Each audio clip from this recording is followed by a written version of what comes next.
आगामी साधारण निर्वाचन को दृष्टि रखी चौद्वार कटक निर्वाचन मंडली अंतर्गत सीएनसी 47 नंबर वार्ड महानदी विहार परिवार संपर्क पदयात्रा अनुष्ठित होईछि। बिजु जनता दलर नारी नेत्री रूपाली लेंका नेतृत्व में शताधिक दलीय कर्मी एथिरे सामिल होइथिले। महानदी विहार स्थित सेलिब्रेशन मंडप निकट रे थिबा बिजु बाबूंग प्रतिमूर्ति रे रूपाली माल्यार्पण करबा परे समग्र वार्ड रे पदयात्रा करथिले। राज्य सरकारक जन कल्याण योजना को प्रति परिवार रे पहुंचाइबा को पदयात्रा माध्यम रे प्रति घरे शंख पोस्टर लगा जाइछि। आगामी दिन में चौद्वार कटक निर्वाचन मंडलीर समस्त वार्ड पंचायत गुड़िकरे एभली कार्यक्रम जारी रहिबो बोली सूचना मिली। धन्यवाद देवी माननीय मुख्यमंत्री नवीन पट्टनायक को जहाँद्वारा आज आम घरे घरे शंखर स्टिकर मारे जाऊँ। माननीय मुख्यमंत्री घरे घरे समस्त योजना पहुँची पार्टी से आम प्रति गर्व अनुभव करुँ।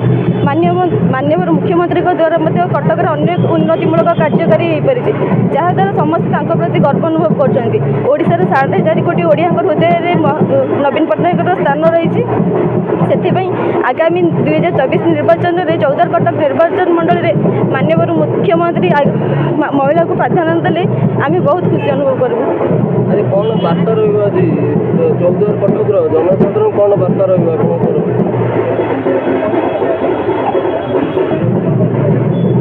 कौन कहे चौद्वार कटक जनसाधारण आप कौन कहे? चौद्वार कटक जनसाधारण को मुझे अनुरोध करी समस्त मो सहित जमी आज उपस्थित रही आगामी दिन में सेमती मो सहित उपस्थित रुहतु आर आशीर्वाद और सहयोग मुझे आगू बढ़ी पारि। केते दूर आशा प्रभात ही बड़ आप निर्वाचन में प्रतिद्वंदिता करेंगे कौन कहे? जेहेतु मु निर्वाचन को ओह्लैछि आगामी दिन में जना पड़े कौन तार रिजल्ट बाहर।